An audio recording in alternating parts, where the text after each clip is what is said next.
दोस्तों, पीएम नरेंद्र मोदी जब असम से गरजे तो कांग्रेस पार्टी के होश उड़ गए। ममता बनर्जी भी कांपने लगी। असम में 2026 में विधानसभा चुनाव होने वाले हैं और पूरे देश की नजर असम पर टिकी है और फिलहाल घुसपैठिया वहां सबसे बड़ा मुद्दा है।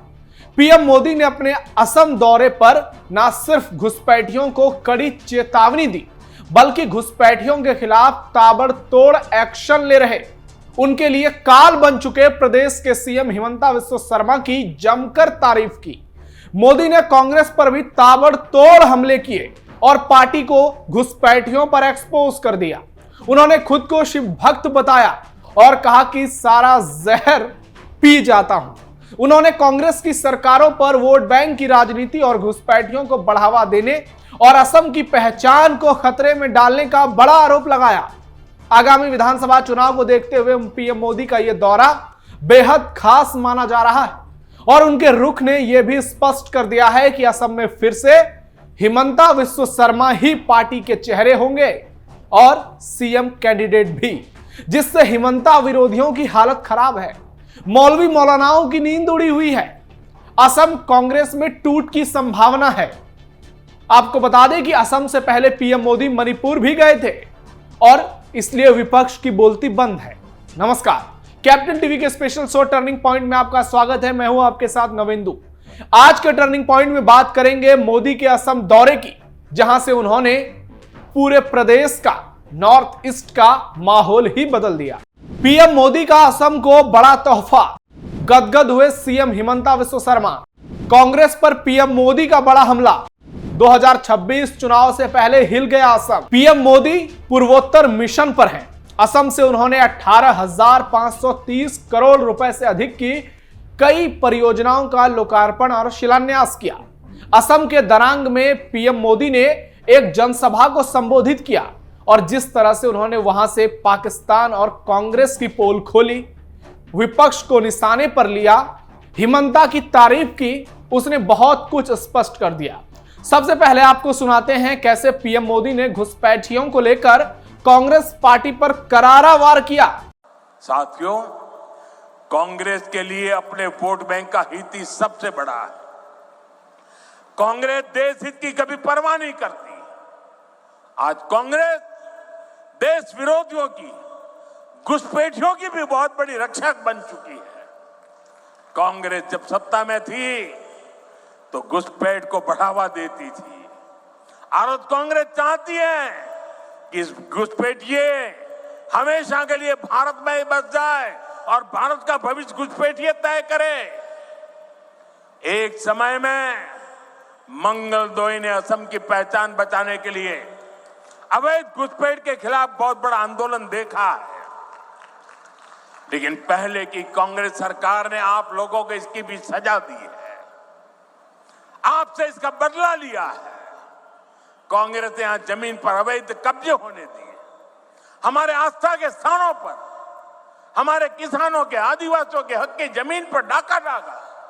मोदी ने एक और जहां कांग्रेस पर घुसपैठियों को जमीन देने का बड़ा आरोप लगाया, वहीं दूसरी ओर उन्होंने असम के सीएम हिमंता बिस्वा शर्मा की जमकर तारीफ की और बताया कि उनकी अगुवाई में कैसे आज असम से लाखों बीघा जमीन घुसपैठियों के कब्जों से मुक्त कराए गए, मौलवी मौलानाओं, कट्टरपंथियों के कब्जों से छुड़ाए गए। बीजेपी एनडीए सरकार बनने के बाद अब उन स्थितियों को बदला जा रहा है। यहां के अवैध कब्जों को हटाया जा रहा है। हेमंता जी के नेतृत्व में असम में लाखों बीघा जमीन घुसपैठियों से मुक्त की जा चुकी है। दरांग जिले में भी बहुत बड़ी जमीन से कब्जा हटाया गया है। यहां गोरूखुंटी इलाके में कांग्रेस के समय घुसपैठियों का कब्जा था।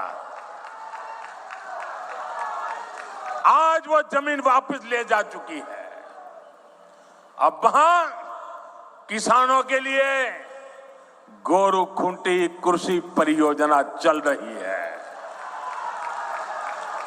वहां के नौजवान अब कृषि सैनिक बनकर खेती कर रहे हैं। सरसों, मक्का, उड़द, तिल, कद्दू सब कुछ वही उग रहा है। यानी जो जमीन कभी घुसपैठियों के कब्जे में थी, आज वही जमीन असम के कृषि विकास का नया केंद्र बन गई है। दरांग में पीएम मोदी कांग्रेस पर बेहद आक्रामक नजर आए। उन्होंने ऑपरेशन सिंदूर का जिक्र किया और इसके सफलता के पीछे मां कामाख्या का आशीर्वाद बताया। सुनिए। ऑपरेशन सिंदूर के बाद कल मेरा पहली बार आसाम आना हुआ है। मां कामाख्या के आशीर्वाद से ऑपरेशन सिंदूर को जबरदस्त सफलता मिली। इसलिए आज मां कामाख्या की इस धरती पर आकर एक अलग ही पुण्य अनुभव हो रहा है और ये भी सोने में सुहागा है।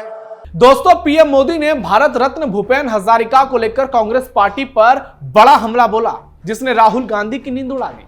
उन्होंने खुद को शिव भक्त बताया और जो कहा वो सोशल मीडिया पर ट्रेंडिंग में आ गया। सुनिए। मैं आमतौर पर मुझे कितने ही गालियां दे, मैं तो भगवान शिव का भक्त हूं, सारा जहर निगल देता हूं।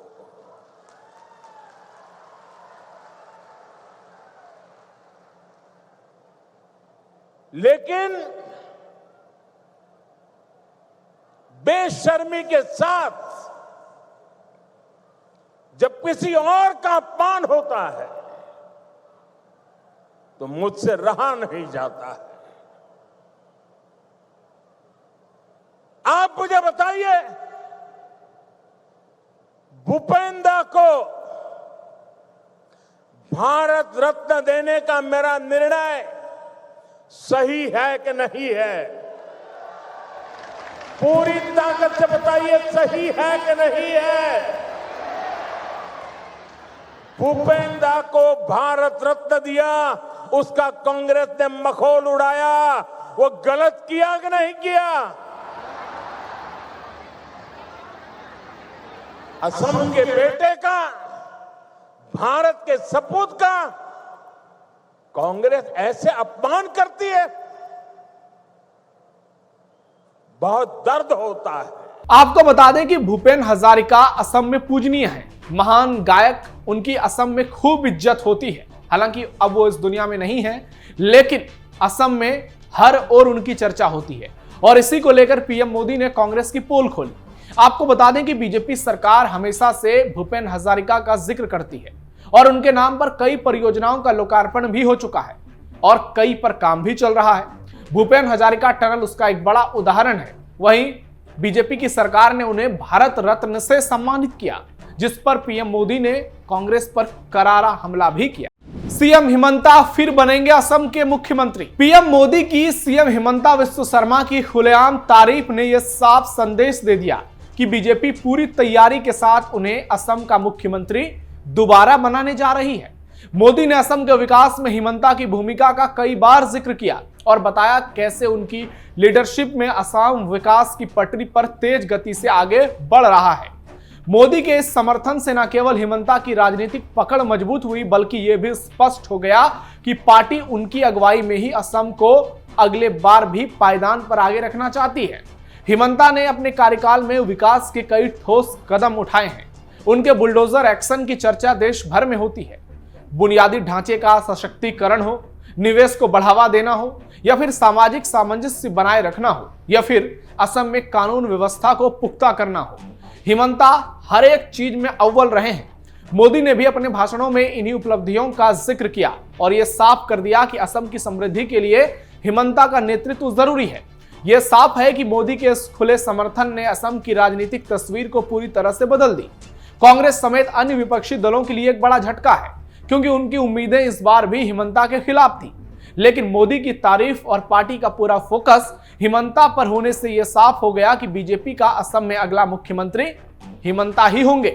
इससे यह भी संकेत मिल गया कि बीजेपी आगामी विधानसभा चुनाव में अपने विकास के एजेंडे को लेकर मैदान में उतरेगी, घुसपैठियों को मुद्दा बनाएगी और हिमंता के बुलडोजर एक्शन को उसको एक बड़ा चेहरा मानकर आगे चलेगी, जिससे हिमंता विश्व शर्मा की छवि परिवर्तन के प्रवर्तक के रूप में पूरी तरह चमकेगी। अमित शाह भी पिछले सप्ताह असम आए थे और उन्होंने भी सीएम की जमकर तारीफ की थी, अपना मित्र तक बताया था। दूसरी ओर हिमंता लगातार पार्टी को मजबूत कर रहे हैं, सिर्फ असम ही नहीं पूरे नॉर्थ ईस्ट की जिम्मेदारी उठा रहे हैं।